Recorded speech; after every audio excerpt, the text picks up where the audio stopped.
নরম তুলতুলে মুখে দিলেই মিলিয়ে যাবে। আসসালামু আলাইকুম বন্ধুরা, সকলকে ওয়েলকাম জানাচ্ছি নতুন একটা পর্বে। মাত্র 1 কাপ আটা আর অল্প কিছু উপকরণ দিয়েই তৈরি করে নিয়েছি নরম তুলতুলে রসপাকন পিঠা। পিঠাটা খেতে যেমন তেমনি তৈরি করাও কিন্তু একেবারে সহজ। তোমরা চাইলে কিন্তু অতিথি আপ্যায়নে যে কোনো অনুষ্ঠানে এই রসপাকন পিঠাটা তৈরি করে নিতে পারো।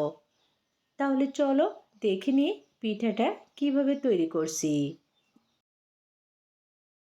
শুরুতে ডো তৈরি করব, এই জন্য প্যানে নিয়ে নিচ্ছি 300 গ্রাম দুধ, 1 চিমটে লবণ। এখন দুধটুকু ভালো করে জাল করে নিচ্ছি, অর্থাৎ ফুটে ওঠা পর্যন্ত ওয়েট করব। দুধটুকু কিন্তু ফুটতে শুরু করেছে, তো চুলার আঁচটা মিডিয়ামে রেখে এখন আটা নিয়ে নিচ্ছি। আজকের এই রসপাকন পিঠাটা আটা দিয়ে তৈরি করব। আর হ্যাঁ, ডো তৈরির জন্য এখানে আমি দুধ নিয়েছি। তোমরা চাইলে কিন্তু দুধের পরিবর্তে পানি দিয়েও ডোটা তৈরি করতে পারো। আর এরকম অল্প অল্প করে আটা দিয়ে মিশিয়ে নিতে হবে, অর্থাৎ একটা পারফেক্ট ডো তৈরি করতে হবে। অনেকের ধারণা যে আটা দিয়ে পিঠা তৈরি করলে পিঠাটা শিরার ভিতরে ভেজালে শক্ত থাকে, ভিজতে চায় না। তো আজকে কিন্তু কিছু টিপস সহ পিঠাটা তোমাদের সাথে শেয়ার করছি। এরকম সুন্দর করে মিশিয়ে নিতে হবে যেন এর ভিতরে কোনো রকম দলা অংশ না থাকে। দেখো ডোটা কিন্তু তৈরি হয়ে গেছে, প্যান থেকে ছেড়ে দিচ্ছে। ফাইনালি ডোটা রেডি। তো এখন একটা থালায় নামিয়ে নিচ্ছি। একটু ঠান্ডা করার জন্য 5 মিনিটের জন্য একটা ঢাকনা দিয়ে ঢেকে রেস্টে রেখে দিলাম। এদিকে একটা বাটিতে নিয়ে নিচ্ছি ডিম একটা। বন্ধুরা, তোমাদের ডিম যদি ফ্রিজে থাকে অবশ্যই রেসিপি তৈরির 10 মিনিট আগে বের করে রাখতে হবে। ভালো করে ফেটিয়ে নিচ্ছি যেন কোনো লাম্পস না থাকে। ডিমটুকু রেডি। আর এদিকে ডো ভালোভাবে সেট হয়ে গেছে, একটু গরম আছে। তো এরকম কুসুম গরম অবস্থায় মথে নিতে হবে। ডো মথে নেওয়ার জন্য 1 টেবিল চামচ ঘি দিয়ে দিলাম। এখানে অবশ্যই ঘি কিংবা সাদা তেল দিতে হবে, তবে ঘি দিলে দারুণ একটা ফ্লেভার বের হবে। তবে তোমাদের ঘি না থাকলে সেক্ষেত্রে সাদা তেল নিয়ে নিতে পারো। প্রাথমিকভাবে মথে নিয়েছি, এখন এর ভিতরে নিয়ে নিচ্ছি ফেটিয়ে রাখা ডিম। অল্প অল্প করে ডিমের মিশ্রণ দিয়ে ভালো করে মথে নিচ্ছি।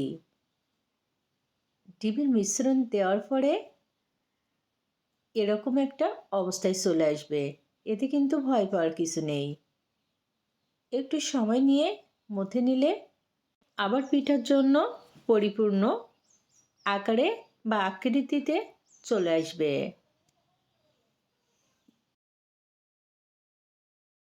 প্রায় 2 থেকে 3 মিনিট ভালো করে মথে নিয়েছি।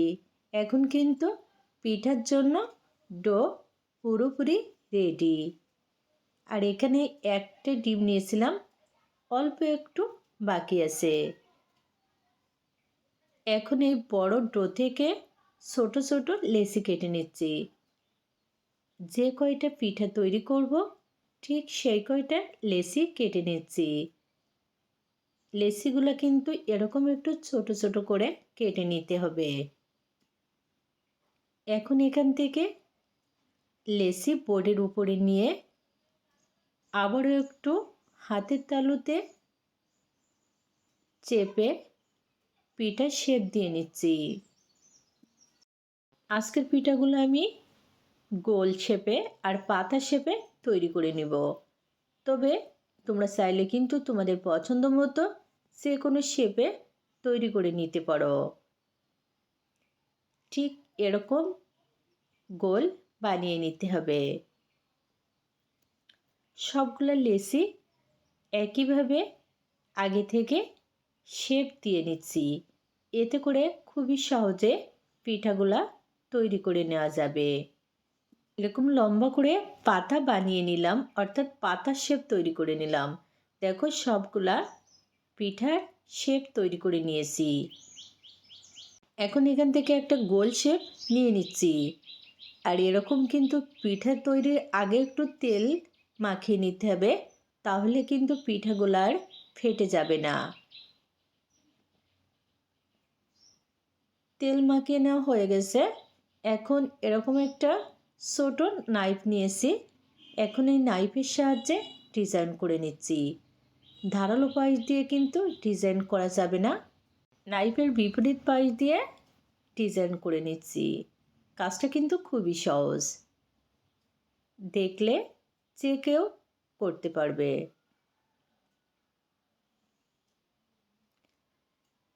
আমি আমার মনের মতো করে ডিজাইন করে নিচ্ছি।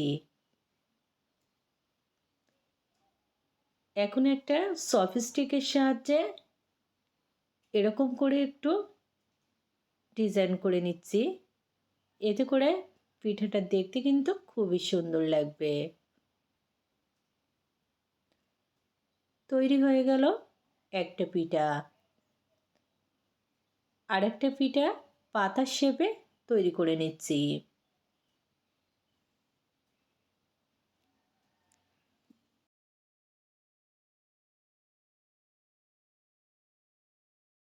দেখো ঠিক পাতার মতোই হয়েছে, দেখতে খুবই সুন্দর লাগছে। দেখো সবগুলা পিঠা ঠিক একইভাবে তৈরি করে নিয়েছি। পিঠা ভাজার আগে চিনির শিরা তৈরি করব, এজন্য প্যানে নিয়ে নিচ্ছি 250 গ্রাম চিনি, 1 কাপ,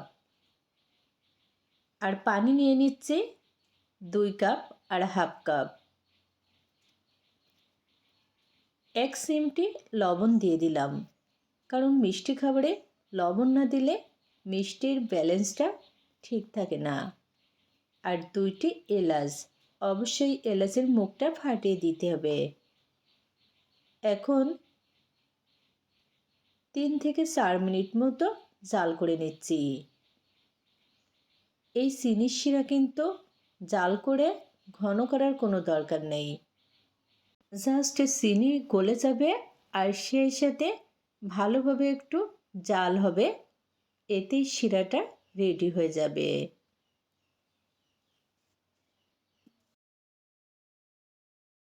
চিনির শিরা কিন্তু এখন রেডি, তো চুলা থেকে নামিয়ে নিচ্ছি। আর পিঠাগুলো ভাজার জন্য প্যানে নিয়ে নিচ্ছি পরিমাণ মতো সাদা তেল। তেল গরম করে নিয়েছি, এখন পিঠা দিয়ে দিচ্ছি। আর হ্যাঁ, পিঠা ভাজার সময় অবশ্যই চুলার আঁচটা মিডিয়াম টু লোতে রাখতে হবে। একটু সময় নিয়ে ভাজতে হবে, তাহলে কিন্তু পিঠাগুলো অনেক বেশি ফুলকো হবে আর ভালোভাবে ভাজাও হবে। 3 মিনিট মতো ভাজার পরে উল্টে নিচ্ছি। বন্ধুরা, এভাবে কয়েকবার উল্টে পাল্টে পিঠাগুলা ভালো করে ভেজে নিচ্ছি। আটার তৈরি পিঠা যে এত মজার হয়, তোমরা অবশ্যই একবার তৈরি করে দেখবে। দেখো বন্ধুরা, কয়েকবার উল্টে পাল্টে ভাজার ফলে পিঠায় কিন্তু খুবই সুন্দর কালার চলে এসেছে। এখন তেল ছেঁকে তুলে নিচ্ছি। আর এদিকে চিনির শিরাও কিন্তু অনেকটা ঠান্ডা হয়ে গেছে, এখন কুসুম গরম অবস্থায় আছে। তো গরম গরম পিঠাগুলা চিনির শিরার ভিতরে দিয়ে দিচ্ছি। এখানে একটা গুরুত্বপূর্ণ টিপস হচ্ছে, এই চিনির শিরা কিন্তু অনেক বেশি গরম থাকা অবস্থায় পিঠাগুলা দেওয়া যাবে না। কুসুম গরম থাকতে সেই সময় এই গরম পিঠাগুলা দিয়ে দিতে হবে। তা না হলে বেশি যদি গরম থাকে তাহলে পিঠাগুলা একেবারে গলে যাবে। তো সবগুলা পিঠা শিরার ভিতরে দিয়ে দিচ্ছি ভেজানোর জন্য। পিঠাগুলা দেওয়া হয়ে গেছে, এখন 10 মিনিটের জন্য একটা ঢাকনা দিয়ে ঢেকে দিলাম। ঠিক 10 মিনিট পরে ঢাকনা তুলে নিচ্ছি। দেখো চিনির শিরা কিন্তু একেবারে টেনে নিছে আর পিঠাগুলা ফুলে দ্বিগুণ হয়ে গেছে। তো আজকে কিন্তু খুবই সহজভাবে তোমাদের সাথে মজার একটা রসপাকন পিঠার রেসিপি শেয়ার করলাম। আমার মনে হয় তোমাদের কাছেও খুবই ভালো লেগেছে। যদি ভালো লাগে তাহলে একবার তৈরি করে দেখো। আজকে আর নয়, অন্য কোনো দিন দেখা হবে মজার কোনো রেসিপি নিয়ে। খোদা হাফেজ।